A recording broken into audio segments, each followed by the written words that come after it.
So did my dad die or what? And I went, oh my God, I guess we're having this conversation now. Hey there, welcome back to Fertility Cafe. I'm your host, Eloise Drain. Welcome to episode 66 of Fertility Cafe. In this episode, we'll be talking about something that no one in the fertility industry foresaw coming when they began using IVF back in 1978, the disappearing anonymity in egg and sperm donation. While laws vary widely from country to country, the U.S. is notable for how little it regulates its fertility industry. And the donor-conceived community, the collective of people born in the U.S. through egg or sperm donation, wants change. Some U.S. states have begun taking steps to help provide information to the donor-conceived community.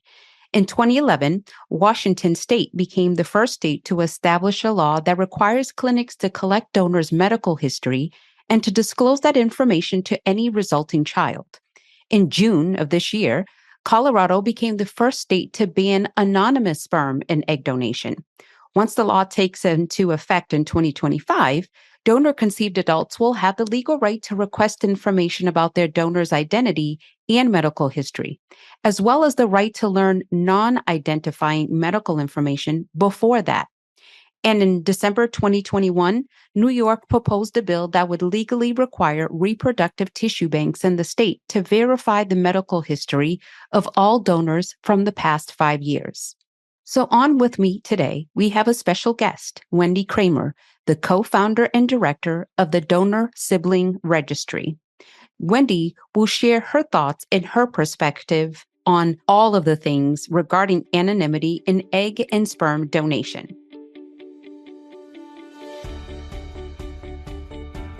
All right. Well, Wendy, welcome and thank you so much for being here. First, let's start with your story. What has been your firsthand experience with third-party reproduction? I was married in the late 1980s.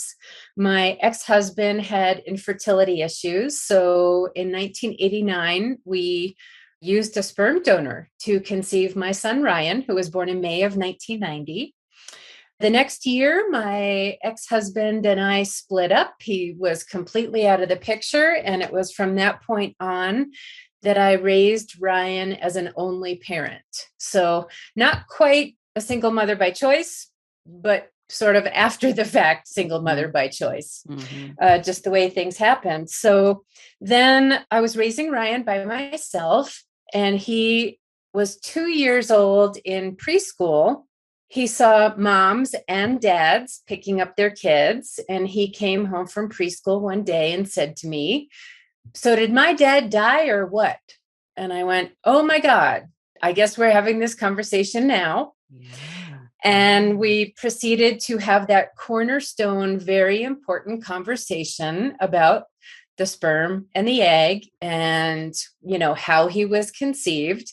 Of course, he was only 2.5 years old, so it was very simple.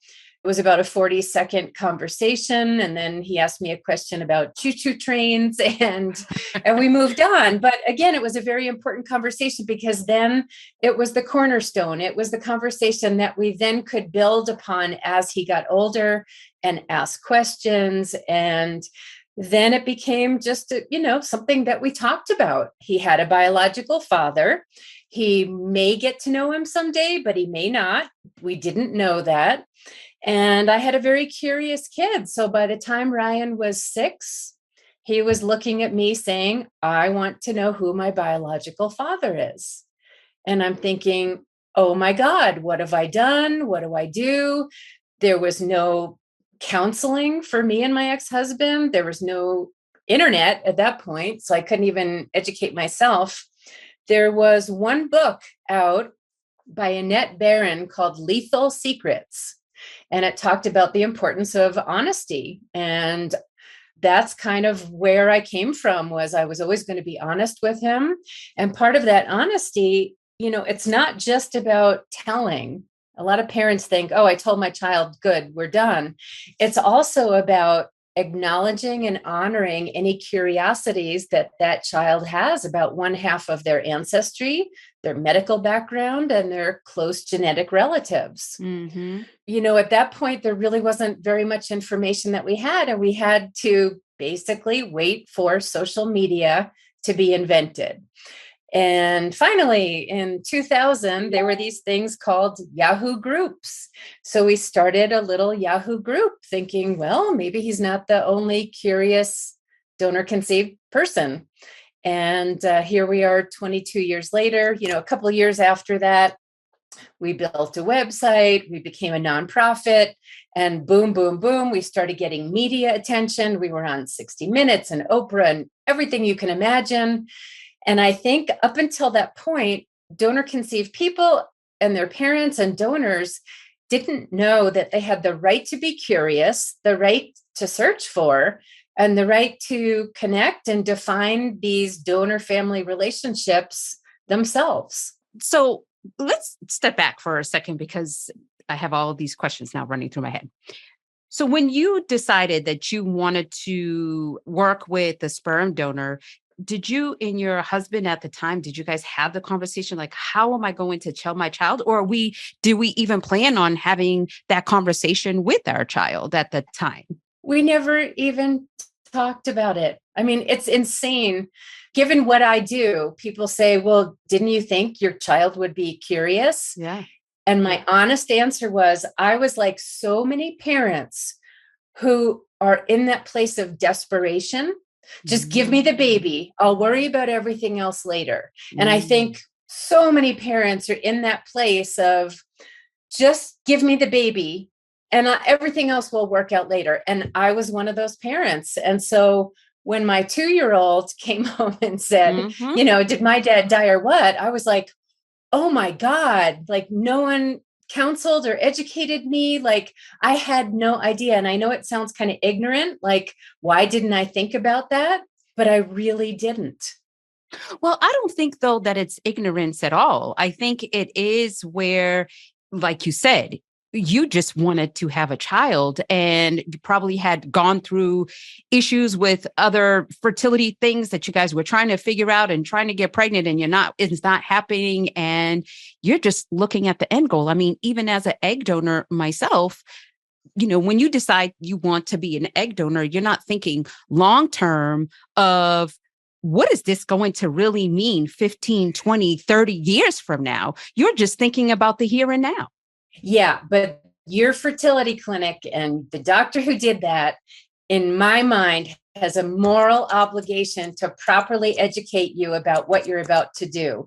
When you sell your eggs, it is not just about a one-day's transaction, being paid for selling your eggs. This is a lifelong consequence. That's right. Action that you're doing. That's right. And that's true for egg donors, certainly, but more so for sperm donors because they can end up with 200 kids. Yes. So they should be properly counseled and educated at the front door, which still to this day is not done. Yeah. And I know that, now granted, when I did my first egg donation, this was 2000. So things are drastically different now than they were then. I see you shaking your head, but I can tell you, obviously, I run a surrogacy and egg donation agency. And for me, I can speak for our agency. Oh, it is very drastically different. Before a donor can even begin the process with us, she has to complete an interview and she has to explain to us what her thoughts are going to be 30 years from now as to what she thinks she's going to feel when someone is knocking on her door and saying, you're my egg donor. And I now have this medical problem and, you're the only one who can give me the tissue to be able to save my life. I know those are so extreme things, but you never know what could potentially happen. So.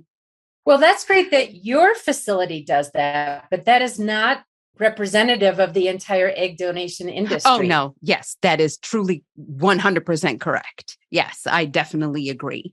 So, let's talk about the Donor Sibling Registry. And I know you said you had it on Yahoo and then, it kind of just went off from there. But can you talk specifically about the registry and what it is and how it actually helps the masses? So the Donor Sibling Registry, so what we do is we connect, educate, and support all those in the donor family. So donor conceived people, prospective parents, egg donors, sperm donors, and their families. So donors' wives, donors' husbands, donors' kids. So everyone in kind of the donor family. And so connecting, that's the first thing we do is we have now, I think, just about 83,000 members in, I think, 130 countries around the world. And we help connect people with either their own or their child's half siblings. Mm-hmm. We also connect biological parents, the donors, with the kids that they've helped to create. And we now have connected almost 23,000 people in that way.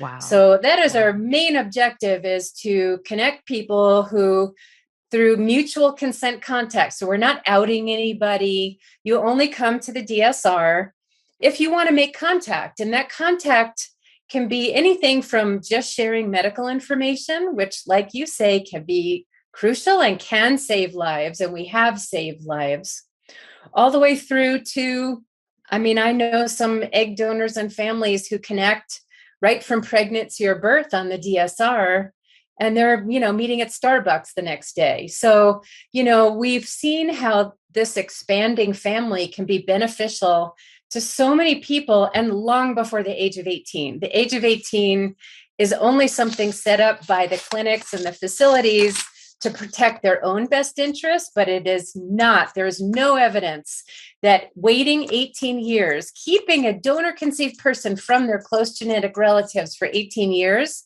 is not in their best interest. Like, think about it. In no society anywhere throughout time have we deemed keeping a human being from their close genetic relatives for 18 years is the right thing to do. Only in donor conception, and in some cases of adoption. But it is, to us, it's absurd, because we've seen now for 22 years what these connections mean when half siblings can grow up together, when donors and kids can know each other from much earlier than 18 years. There's no need to wait. So that's the connecting part. Then the educating part, we conduct and publish a ton of research on all the stakeholders, and that's peer-reviewed research in academic journals. We have, I think, more than 30 papers so far. We are presenting our newest research on egg donors at this year's American Society of Reproductive Medicine meeting. And we just had a paper published last week on donor-conceived people. So we are just regularly conducting and churning out papers and speaking around the world. Then the support part is we support our members. And that is done through a group chat on Facebook. We have a Donor Sibling Registry group that's only for people in the donor family, nobody outside. It's a private group. And then also, I'm talking to people all day long. I do consulting sessions, and basically I'm helping people all day long. So a lot of support for our members. Anyone who needs support, get support from us or, from the other members. I have 4 books that I put out to help educate people on donor family issues, especially prospective parents as they're walking into this. And then our website has literally days and days of reading materials for people who want to educate themselves. Yeah, no, that's amazing. So, let's talk about anonymity and if it really exists anymore. So with the emergence of Ancestry.com founded in 96, the Donor Sibling Registry in 2000, and then 23andMe in 2006, it seems like it would be nearly impossible to be an anonymous donor for long nowadays. What do you think of that? Is it important to have or get rid of anonymity in this industry? Okay, so anonymity ended officially in 2005, when the very first donor conceived person, and this is long before Ancestry, long before 23andMe. Back then, there was only family tree DNA. And in 2005, the very first donor conceived person figured out who their donor was through that commercial DNA test. Mm-hmm. We've been waving our arms about this for 17 years. Still, the industry, it's like they don't want to hear it. They don't want to acknowledge it. But it's not like new information. Anonymity is no longer possible. But we still have every single vial of sperm is sold as anonymous, be it anonymous for 18 years or anonymous forever. Every single egg is sold as anonymous, which is absolutely stunning to me after 17 years. Well, I wouldn't say every egg is sold as anonymous. It depends on where you get those eggs from. I can't really speak on the sperm side because I'm not involved in the sperm donation, so I can't really speak there.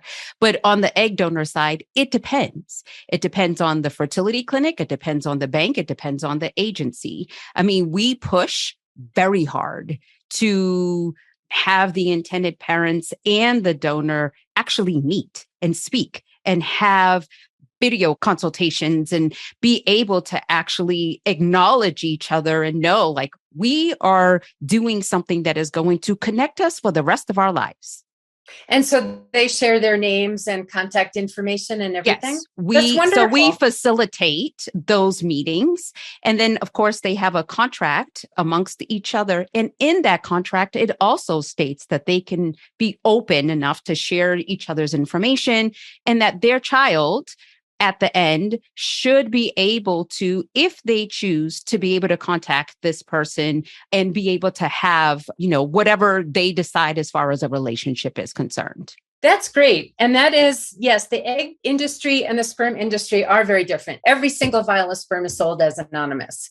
In the egg industry, and this is kind of like the shining light through all of this anonymity BS, we've got now about 2 or 3 dozen egg clinics and egg agencies that actually write the Donor Sibling Registry into their parent-donor agreements so that the parents and the donors join the DSR and connect right from pregnancy or birth.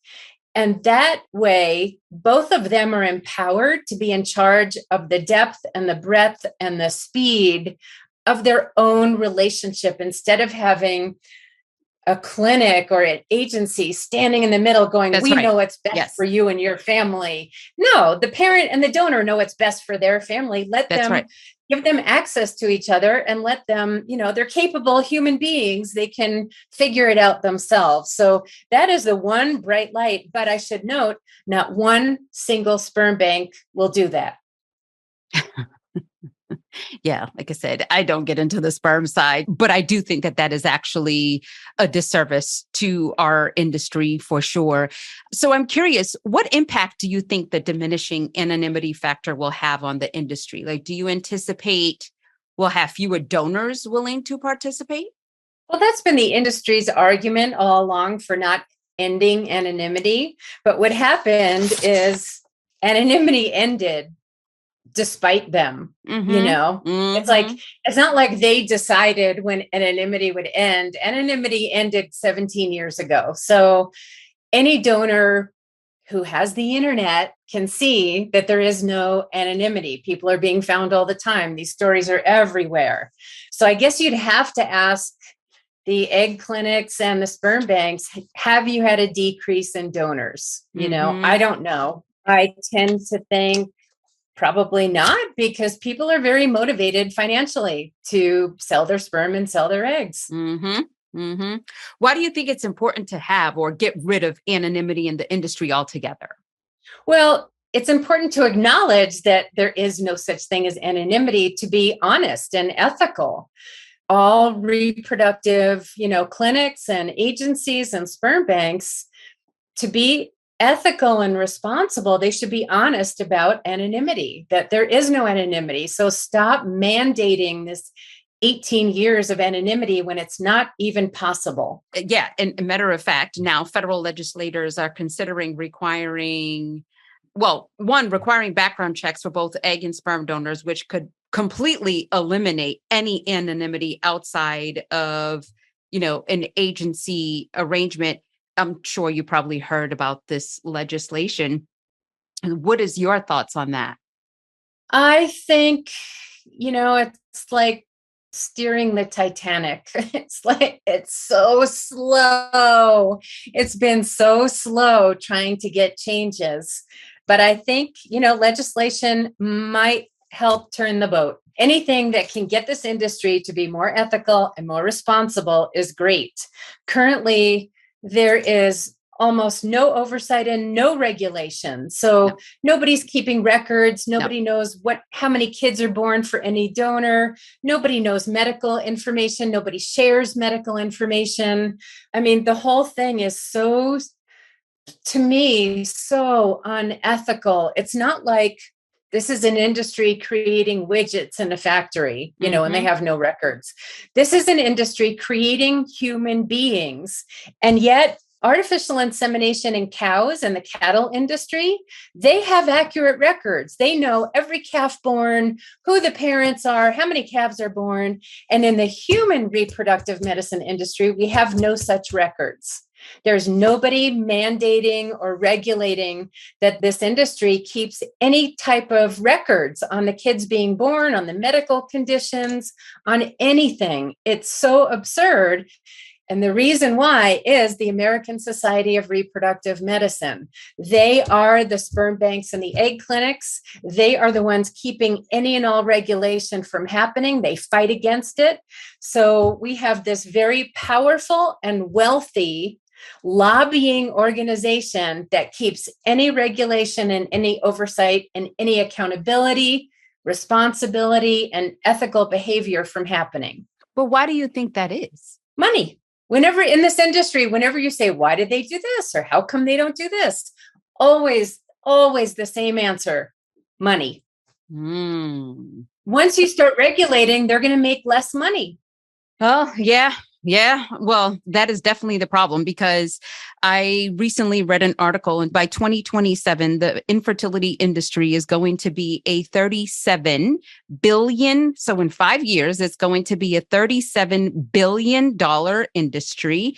And I'm like, why? Wait a minute. Is that not bringing red flags everywhere to people about the fact that we're actually going to have this many people dealing with infertility in just 5 years? It's already occurring, but it's going to get even worse every single year. And nobody is paying attention. Nobody is talking about it. Nobody even cares, quite frankly. The only people who are really caring at this point is somebody who is enduring this process right now. And instead of them stopping and opening up more fertility clinics and more programs and everything else, why aren't we paying more attention to all of the issues that are starting to come because of environment and whatever else is also causing infertility?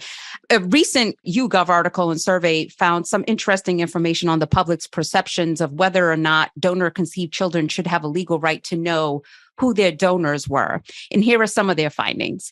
The survey questioned 1,000 U.S. adult citizens, asked Americans whether they believe donor-conceived people should be able to learn their donors' identities and what impact this change could have on a number of people willing to donate sperm or eggs.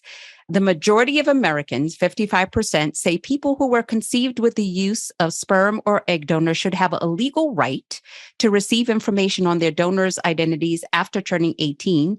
About half as many, 24%, disagree and 22% were unsure. Women are slightly more likely than men to believe people conceived with the help of a donor should eventually have access to information about the donor's identities, 58% compared to 51%. And people who are parents, 58%, are more likely than people who are not parents, 49%, to believe children of donors should have access to their donors' identities. Mothers are more likely, 63%, than fathers, 52%, to believe this. What is your hope for the future of the industry as it relates to anonymity, or on the flip side, the ease of connecting donor-conceived offspring with their genetic donors? Yeah, just one note on those statistics. So those were people in the general public who are, for the most part, uneducated on donor issues. They don't know why connecting would be important under the age of 18. They don't understand what connecting means. They don't understand that a donor has no parental rights or responsibilities. So I think to take a poll like that, you really have to clarify that these people don't know much about the questions they're being asked. I think if you ask a group of educated people that understand everything that they're being asked, I think you would get very different answers. So just that on that. Yep. So what I would hope for the future of the industry is that there's some regulation and oversight, that there's more ethics involved in the industry, more responsibility, more accountability. I think there should be accurate records for starters, know which kids are born from which donors, because the sperm banks are still promising donors limits on the number of kids that are going to be born. And that's insane. They have no idea. You can't promise limits until you have record keeping. Otherwise, you're just making up a number, which apparently they're all still doing. So have accurate record keeping, then limit the numbers, having 100 or 200 or 230 kids for one donor. There are so many reasons why that's negative. Currently, and we know this in the egg facilities and the sperm facilities, they are not contacting donors to update medical records. Yet many donors say that they or their close family members do have a medical issue that would be important for families to know. So a lot of diseases are adult onset. What you get with a donor's profile is a snapshot of one day in the life of a healthy young donor. You don't know what happens the next day. Did his father have a heart attack? Did he get diabetes? Was he diagnosed with schizophrenia, when he was 23 years old? All these things happen. So updating and sharing medical records. Once you have the accurate records, then you can actually share and update medical information and acknowledge the end of anonymity. It ended 17 years ago. So just acknowledge it and also read the research. Understand why contact under the age of 18 is important. It's like they just won't even look at that. They won't consider it.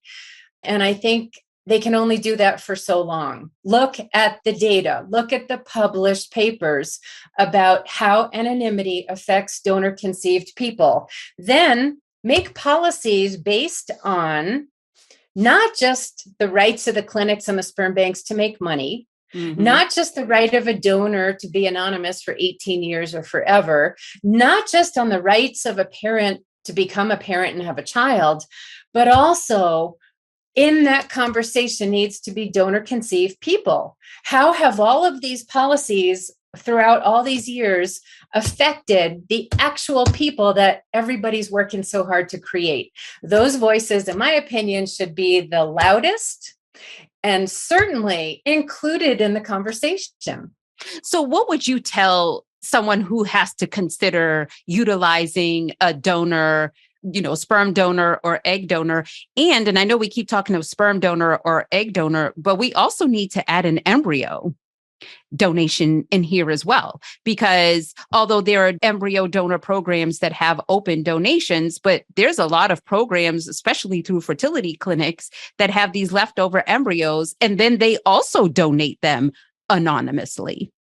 Yeah, we have on the Donor Sibling Registry, we have egg donor families, sperm donor families, and embryo donor families. But the embryo donor, basically, then a child is still looking for their genetic parents. This time it's both. Yeah. So it makes it it's like being adopted. Basically, you have two genetic parents that you don't know. We had a guest last season that donated their embryos. And after she donated the embryos, she actually went back to the clinic to just find out anything. Was it successful? Who did you donate it to? Did they even get pregnant? And the clinic was like, nope, we can't provide any of that information to you whatsoever. Yes, and they can. And she asked why. And they were like, well, that's just our policy. And she's like, well, change your policy. It's not really where there's nothing in anywhere that says that you cannot change your policy. And well, no, I was just going to say a lot of the clinics use this bogus excuse of it's because of HIPAA laws. We can't tell you, which is 100% BS. HIPAA has nothing to do with this. We're not asking to see someone's personal medical records, but that's one of the excuses they use to make it sound legitimate. Well, in Colorado recently passed legislation that there really is not supposed to be any more sperm or donor anonymity effective 2025. No, that's effective. So the kids we won't know what's happening until 2043 when those kids turn 18. And my question is, who is going to be regulating and monitoring this industry for the next 21 years? Nobody. So is anything going to change? I have no idea, but I'm definitely not hopeful. Yeah, which is completely unfortunate. Well, I guess my last question is, what would you tell someone who's considering becoming an egg donor or a sperm donor or even donating their embryos? Yeah, I would say come to the Donor Sibling Registry website and read the paper that we wrote called, Are You Considering Donating Your Eggs or Sperm? And actually, I have a Psychology Today blog that I contribute to once a month. And the article that I'm just about to put in tomorrow is, Are you considering donating your eggs or sperm? So you might want to read that article. It's all of the things to think about, like we talked about earlier. It's not just a monetary transaction today. This is something, and here are things you need to be aware of. This will affect you and your current family or your future family for the rest of your life. Yes. So these are things that need to be, and not just in 18 years. You're not going to be anonymous for 18 years, most likely. Most likely you will be found at any time, starting, as soon as that baby's born, or even before donors are found, and it's not just the DNA testing, it's the internet, it's, people take things from the donor profile, people put the pieces together. So donors, I would tell them, if you want to be anonymous and you don't want to be found, then don't donate, period. Well, I think we'll end on that note. Thank you, Wendy, for being on the show with me today. We'll be sure to add all the information and the links to the Donor Sibling Registry on our show notes. And I appreciate your time, and I appreciate everything that you're doing for our industry and then for the donor conceived people as well. Thank you so much for having me. Thank you so much for listening. If you found this episode helpful, please rate Fertility Cafe on your favorite listening platform and share this episode with anyone you think could benefit from hearing it.